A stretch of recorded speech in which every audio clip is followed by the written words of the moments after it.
Please welcome Tamara Mendelsohn, VP of Marketing from Eventbrite. Thank you. Hi, everybody. Thanks so much for having me. I'm really excited to be here.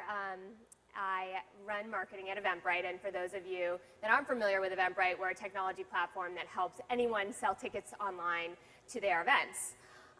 And before coming to Eventbrite, I was an analyst at Forrester Research, and at Forrester, we spent a lot of time studying e-commerce. And particularly for me, I was studying e-commerce technology. I spent a lot of time studying what Amazon was doing, and I still, to this day, have tremendous respect for the business that they've built. In fact, I really love Amazon. I love the convenience. I love the selection of products that they have. I love the speed in which I get the things that I order.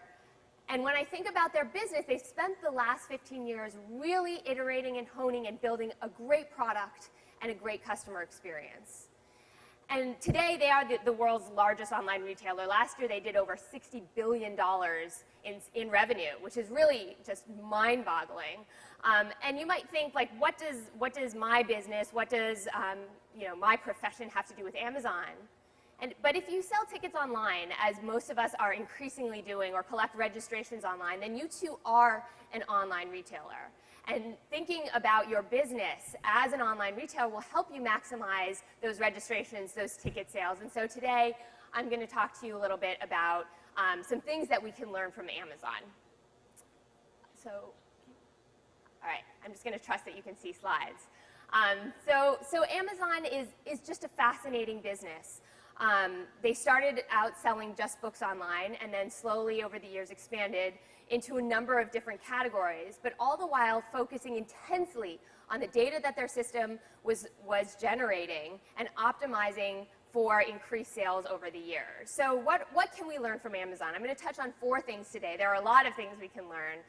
There's just been a tremendous book that's been written about Jeff Bezos, the founder of Amazon, called The Everything Store. But today I'm going to focus on 4 things, so I don't have a ton of time. We're going to talk about seasonality and this idea of the cyclicality of ticket sales and of sales online. We're going to talk about conversion and how obsession over conversion is the thing that really drives increased sales. We're going to talk about how to monitor your performance, and finally, this relentless focus on customer experience that Amazon has and is potentially the key to really their differentiator. So let's start at the beginning. Understand your seasonality.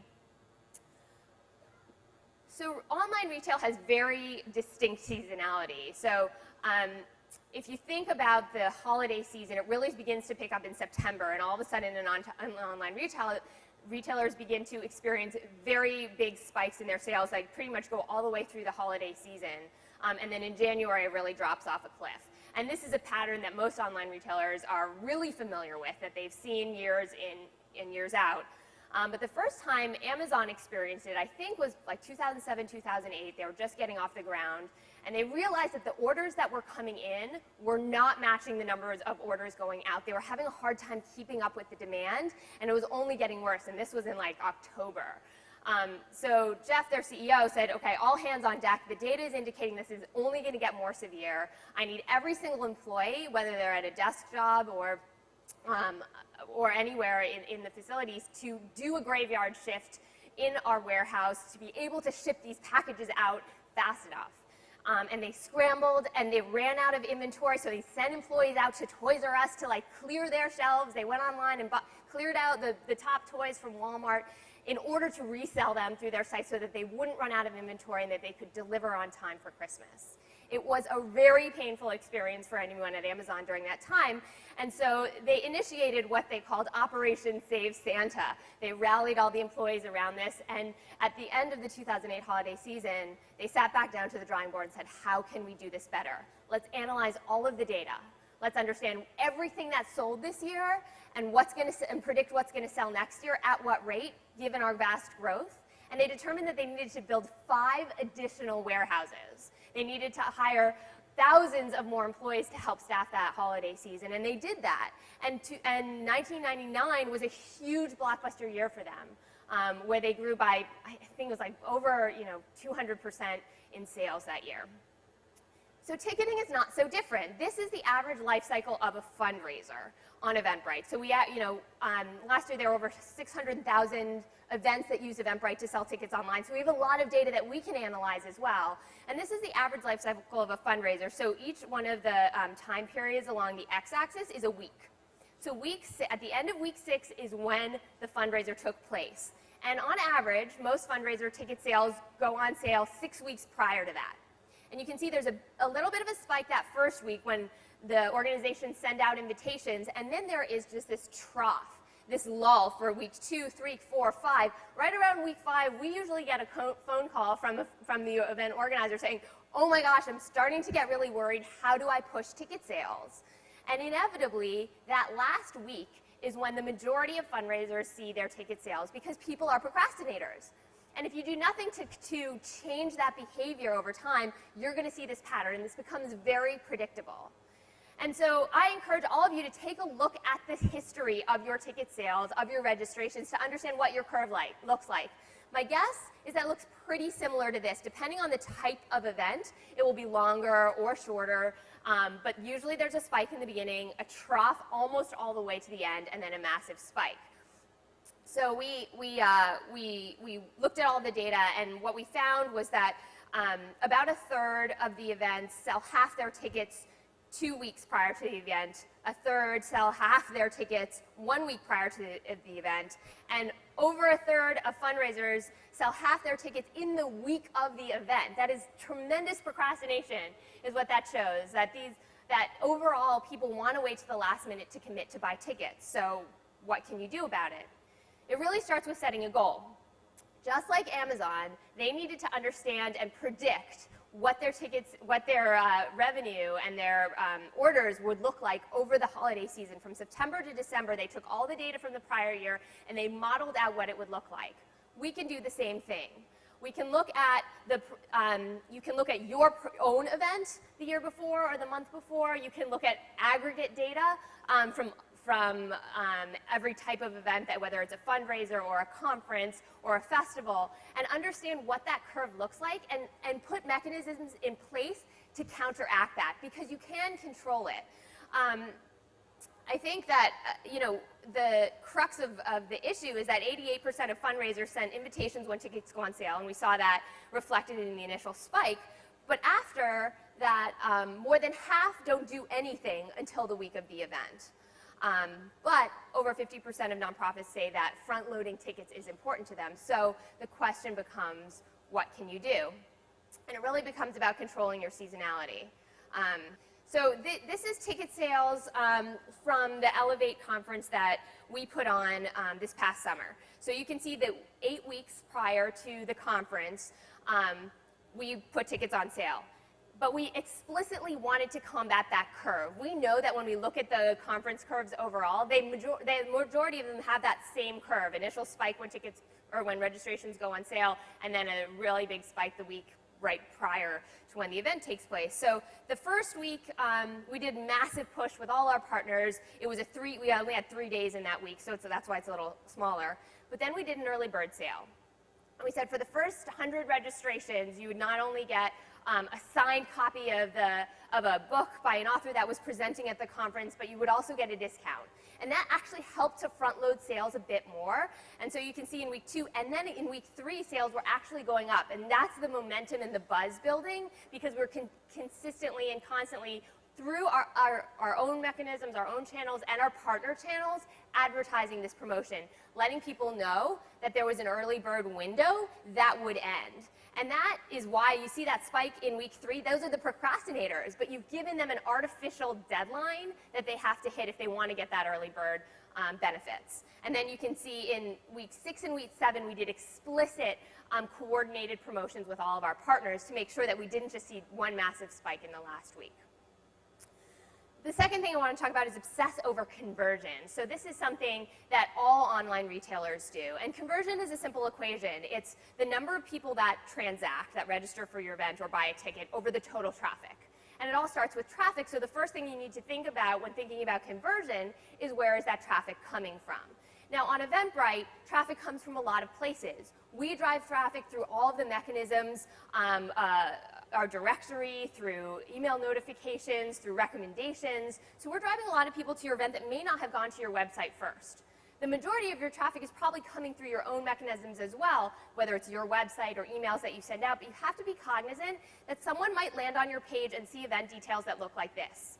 This is event details for a live event that's on Eventbrite right now. Sorry to pick on the Toastmasters, but they're having a conference, and all that's on the page is this. There's a refund policy, and that's important to put there, but I have no idea, is this open to the public? Should I go? I'm kind of interested in Toastmasters, but I'm not really sure if I'm welcome. I'm not sure what's going to happen there or how long the event is. Whereas they're assuming most of their traffic is coming probably from their web page where they have all that information. And then they have a buy tickets button, and they go to the Eventbrite page to buy tickets. But the reality is that most people, or not most people, some people will be coming to your ticketing page, whether it's on Eventbrite or on your own website, without having seen the context of the other information that you know that's out there. So thinking about where the traffic's coming from and the experience that they'll have on the page can really impact conversion. The second thing is think above the fold. So this is another page on Eventbrite that I picked on, where you load this page and you can't see any button. There's no buy tickets button. I can't tell what to do or where to go. It's a beautiful image, and I'm starting to get a sense for the branding of the event, but it's really not telling me what to do, and that can definitely decrease conversion. So there's some tools in Google Analytics. You can put your own website through it, and you can see how many people see what. So this is an example of a fundraiser page. 99% of people with browsers can see that top purple corner, but then you can see the drop-off because people have different screen resolutions. So 30% of visitors don't see that donate button, right? That donate now button. So they're losing potential donations because people don't know what to do when they get to that page. Google Analytics is a tremendous resource. It's a free tool. You can connect it to your website. One of my favorite features, it tells you what people are clicking on. So you can see when someone lands on the event site, what are they most interested in? Are they clicking on the venue? Are they clicking on the agenda? Are they clicking on speakers? You can see what people are interested in and make sure that the content that's on the other end of that click is up to par. All of these things will help increase conversion. Also, fields. So there's been tons of studies that show the number of fields that somebody has to fill out is highly correlated with drop-off rate. So the more questions you ask someone during the checkout process, the more likely they're just going to say, you know what, forget it. I don't know the answer to that. I don't want to deal with that right now. I'm run out of time, whatever it is, and they'll abandon. So make sure your questions are earning their keep. It's important to ask questions during the registration process. There is very, very valuable data that you can collect that can help you bring on more sponsors, that can help you tailor the content. But make sure every single thing that you ask is absolutely necessary. Do you really need home address? Do you really need job title? Maybe you do, but put every one of those fields of questioning through rigorous testing. Ask yourself, do I really need those things? And finally, build for speed. This one is one that not a lot of people think about, but literally every millisecond it takes to load a page counts. So whether it's your website or your Eventbrite page, think about how many images or videos or things like that you're putting on the page, because something like for every second you can shave off of load time for the web page, you'll increase conversion by 7 to 10%. So that's really meaningful dollars. We did an experiment. We were able to shave off 500 milliseconds off of page load time, and we increased overall conversion rates for all the events on our site by 3%. That's 3% more tickets sold, 3% more revenue generated by some, I don't want to say simple optimizations because it takes a lot of work, but some concentrated focus can really result in increased dollars. So think about what you're putting on your pages. Think about the load time for your website. There are lots of free tools out there that you can test. So if you have a website for your event, you can put it through like Pingdom or some of these other services, and it'll say, on average, this is how long your site takes to load. And then think about, and in some cases, some of the services will identify, like, this module is what's slowing you down. And then you can really think about whether or not you need that on your homepage.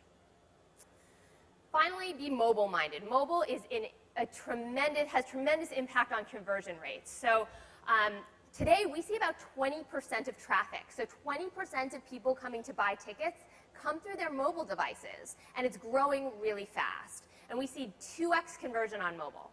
So if your website, if your ticketing page is not optimized for a mobile experience, if people are sitting there having to like pinch and scroll and expand, you're going to lose valuable sales. Because I think the reason that we see 2x conversion on mobile is not only because we've really streamlined that mobile ticket purchase process or mobile registration process, but because when people are on mobile, there's two behaviors, right? One, either that they're bored and they're browsing. So we see actually a lot more browsing behavior on mobile as well, people looking and searching for things to do.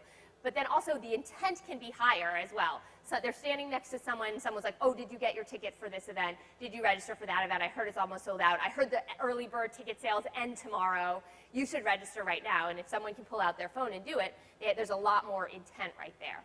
So give your site a test, give your ticketing system a test, make sure that the mobile experience is really well optimized. Finally, understand your performance. This is a quick one, but a really important one. It's kind of like eat your vegetables. Amazon, every Wednesday, their leadership team sits down and goes through the data. They look at the sales from the week before. They look at customer support volume. They look at orders shipped. They look at the main metrics that measure the health of their business. That kind of regimen is incredibly important. If you can do that every week, if just put on your calendar 10-minute metrics check-in and go in and look at your data, understand, has your traffic spiked? Has that promotion that you launched last week with a partner generated any ticket sales? That kind of weekly routine will really help you get into the mindset of understanding what's working, what's not, and how to leverage your data. In the Eventbrite tool, we give you lots of charts and dashboards that automatically will help you look at these things. But if not, find an Excel intern, somebody that can help turn your data into charts that you can just look through and generate that report every week. We found that 64% of fundraiser organizers who met their sales goals logged in every day to view ticket sales in their analytics. And of those fundraiser event organizers that didn't meet their goals, only 43% logged in daily. Now, there's the whole correlation versus causation thing, like just because you log in doesn't mean you're going to sell out. But I think what it represents is a certain mentality for those people that built in the discipline to look at that data every day, to understand if they turned on a new advertising or promotional channel, was that working? Was that driving traffic? Was that traffic converting? Though that type of activity, that type of discipline can really help you not only optimize the things that are working, but cut off the things that aren't. When we did our Elevate conference this past summer with partnership with BizBash, we did a lot of promotional activities, and some of them didn't work at all, but that was just as valuable as figuring out the things that did work, because then we could stop putting energy and resources and people's time and money into the things that were driving one or two registrations, as opposed to the things that were really driving the bulk of visits to the site and conversions into registrations. And finally, relentlessly focus on customer experience. This is something that I don't know if many people know about Amazon, but is really, in my mind, the thing that differentiates them from most other online retailers. And this is this just obsession with the customer experience. And the customer experience for you is everything from that initial landing on a website to learn about the event, to purchase the ticket or register for the event, all the way through that experience at the event and after the event as well. Your customer experience is actually very drawn out, because the event life cycle and the experience that somebody has in relation to event can sometimes last over months. But there are many stories of Jeff during really heated negotiations or really important meetings pulling an empty chair into the room. And when people would say, what's that, who's coming, who's that chair for, he would say, that's for the customer. They couldn't be here in person, but we have to make sure that they are represented in every decision that we make, that we think constantly about the repercussions of our decisions on the customer experience. And it's also, there are all these sort of tales of panic through the organization when you get an email from Jeff that only has this. And it's usually a forwarded email that he received from a customer. So his email address is published on the site. It's Jeff at Amazon. And if you have an issue, you can email Jeff. And when Jeff gets one of those emails, if he thinks it's something that is really critically important and a lot of customers are being affected by, he will forward that email to the management team with that one symbol. And that means get your ass in gear and figure out what went wrong and fix it. By the next time I see you, you must have an answer to what went wrong and how we're doing better. And that kind of pressure, that focus on not letting bad customer experiences be drawn out and constantly listening to their customers to find out not only what they want, but what works well and what's not working well is one of the main things that I think differentiates Amazon and has helped them to win over all of their competitors.